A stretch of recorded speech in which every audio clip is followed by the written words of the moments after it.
We're ready? Okay, perfect.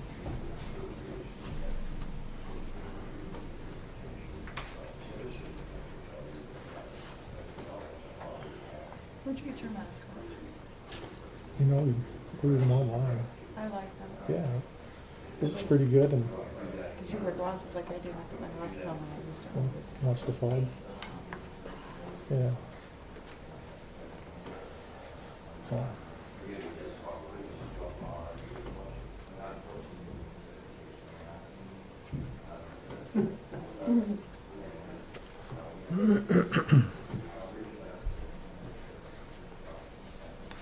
All right.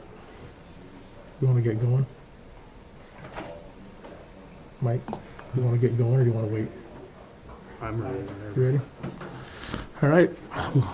We'll call this meeting over. Please stand for the Pledge of Allegiance. Pledge allegiance to the flag of the United States of America and to the republic for which it stands, one nation under God, indivisible, with liberty and justice for all.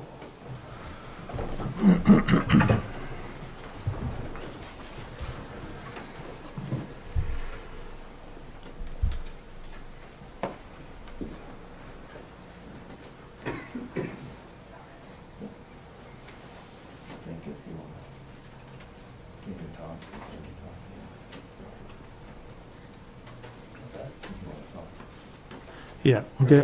We'll go ahead and start this meeting with some comments from our attorney, Corey Swanson, and then some from our Under Sheriff Brandon Harris.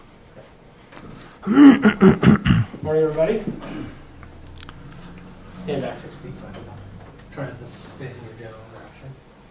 So I know that there's some concerns, complaints, and a couple folks in here not wearing masks about this whole mask directive.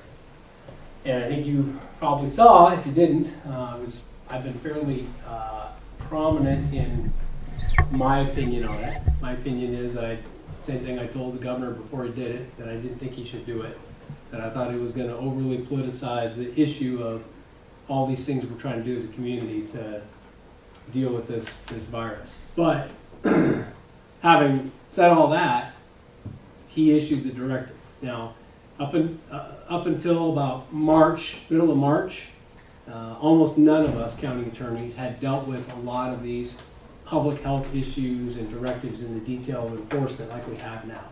But beginning then with that first directive and with the Board of Health's directive, I've done a lot of research on this issue, and under Title 50 of Montana Code, public health directives can be either local, done by a local Board of Health, or they can be statewide, done by, really it's the director of Department of Public Health and Human Services. And the way the governor's done his orders ever since the first one didn't, we pointed that out to him, but the second one on, including this last one, are done as a directive from the governor, but it's incorporating and using the Public Health Directive of Title 50, Chapter 1, Director of Public Health. The point is this: it is an enforceable mandate.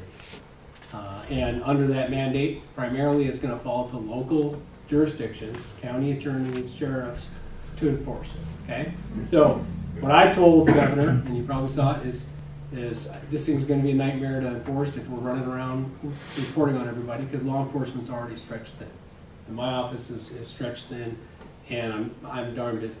But having said all that, reality is that if we're at a meeting, or if we're in a public building or a public business or whatever, and people are refusing to comply, it's an enforceable order.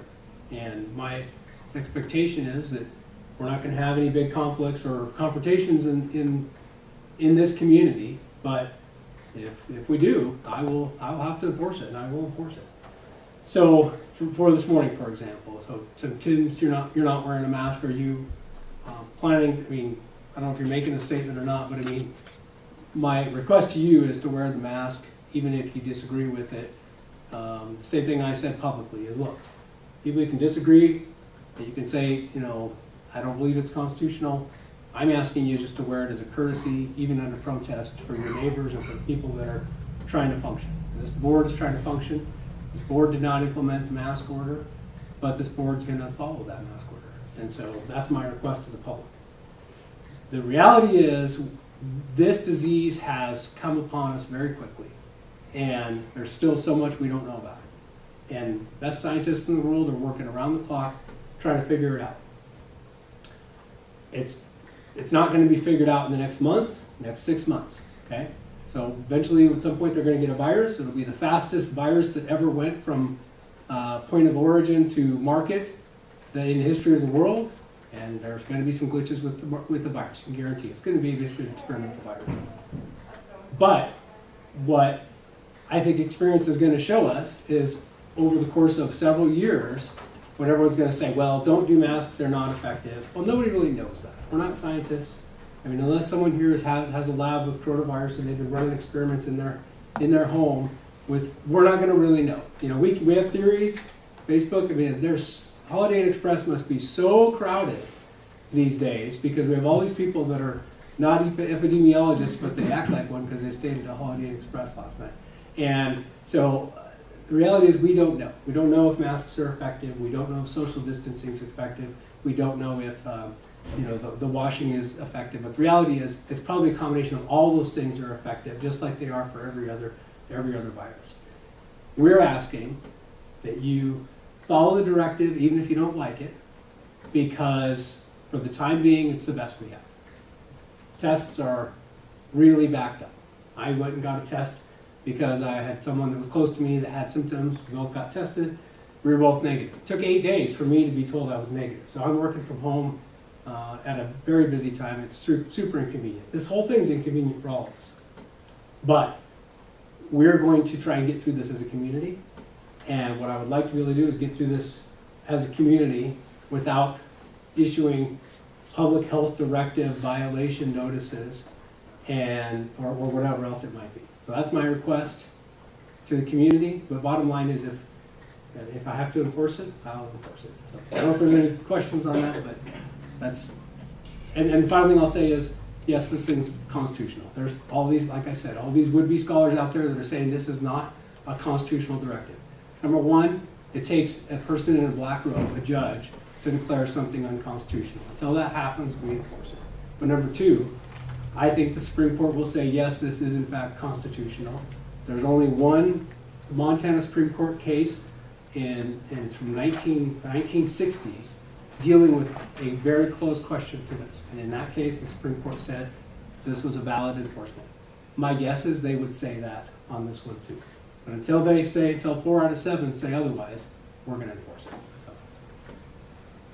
Corey, are you going to try to tell me that you haven't just blowed the whole works by taking your mask off? What I'm going to tell you is the directive says, well, if you're going to speak... What I'm saying yeah. is that mask does not protect anybody. Okay. But again, you don't. That's what I'm saying. We don't know that. You're not a scientist. I'm not a scientist. But, if I was, I would be in a... And you're going to tell people that they have to wear a mask that's... Tell them what color shorts they can wear? What I'm telling you Is that the same thing? It's not the same thing. What I'm telling you is, we don't know every detail about this disease. We won't know for a long time. Some diseases continue to research cancer, have been for over 100 years.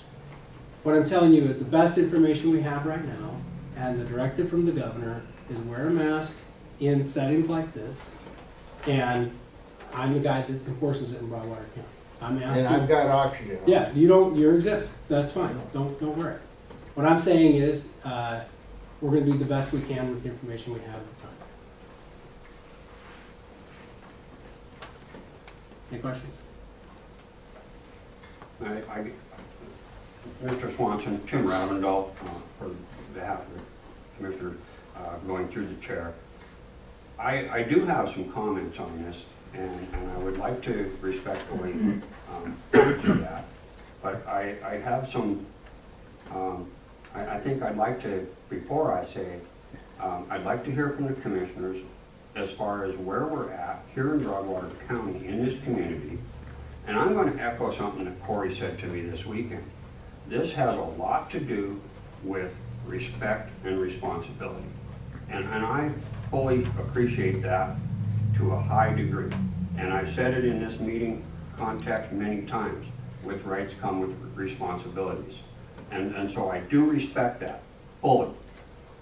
There's history here, not only with myself personally, but in this community and within this local government body that has infringed on the rights of the people multiple times. And I don't want to stand by without making sure that we are on the right track to correct some of these things, as citizens as well as elected officials at the local government level. So with that, I'd like to hear from the commissioners. I'd like to hear, Brandon is here with the Sheriff's Department, and then I would certainly go forward with specific questions regarding what we're talking about here today, and not only my rights as a citizen, but as my rights under the freedom of the press. Well, and I guess I was just say, and I've been a guy that's been going to bat for you to be able to come here and have access. That whole thing, the fight we had, however long that was, 2 months ago, you know what I mean? And I totally understand your point of view. So the question, Tim, is are you here as a citizen making a statement, or are you here as a member of the press? Because and it's just a matter of journalistic ethics. You're either reporting the news or you're making the news. So if you're here with the press badge on, then if you're a journalist, the journalist would be wearing a mask and not making the news. They would be reporting the news. There becomes a question. At what point does one individual citizen sacrifice rights? It's simple. Okay. But this directive is being applied to everyone in this room equally. You're not being singled out regardless of whether you have a camera and a badge on your shirt. So that's where I think there's not a restriction on freedom of the press if you're being asked to wear a mask like everybody else. Let me clarify. Okay. I'm talking about the freedom of the press because that's a historical issue that's on the table. Absolutely. I'm not saying it's an issue today. I am saying that it is an issue here that we need to make sure that we're on the front page. And again, I will just, I'd like to hear from. Okay. But the speed limit applies to everyone equally. Journalists don't get an exemption, okay? Same thing here. The mask applies to everyone equally. If you're here as a journalist, that's not a free pass to not comply. Understood. Okay. I don't know if anyone else wants to speak. I'm listening. I have a handout that I gave a few people in here, so if anybody wants one, it's from the sheriff's. Sheriff Win Meehan signed off on it. You know, it just comes down to, this is put on us. We didn't want to be out being the mask police, but unfortunately that we got handed the cards we were dealt. So, Tim, we talked in the hallway. I'm asking you to put it on. We can get this meeting started, and Nick and I can do what we have to do on the agenda and get about our day. But basically, like what we're talking about, it comes down to respect. We don't want to be pulling anybody out of meetings. We don't want to be writing tickets. We're asking you as fellow community members to respect everybody else, respect the mandate, and go about the proper avenues of fighting what you believe isn't constitutional, and just listen to what we're asking today. So, outside of that, I don't really have anything else to say other than please put your mask on, and these guys can get this meeting started. So.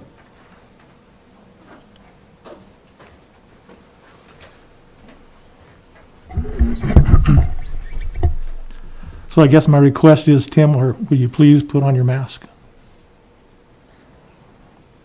Upon concluding with a comment. I'm asked, nope. I will. No, Tim. Tim, I'm asking you, please put on your mask so that we can continue our meeting out of respect for everybody that's here. I respectfully decline. Okay. Okay. Well, then I guess at this point, I'm responsible for this meeting according to this directive. And I don't believe that we can continue this meeting safely without you not having your mask on. So we will close this meeting, and no county business will be done today. Before you close. Meeting is closed. Speech.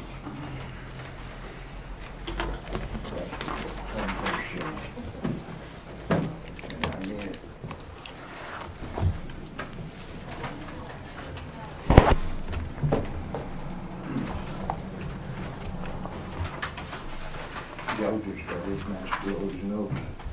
What the hell's the difference? That's when you put it on there.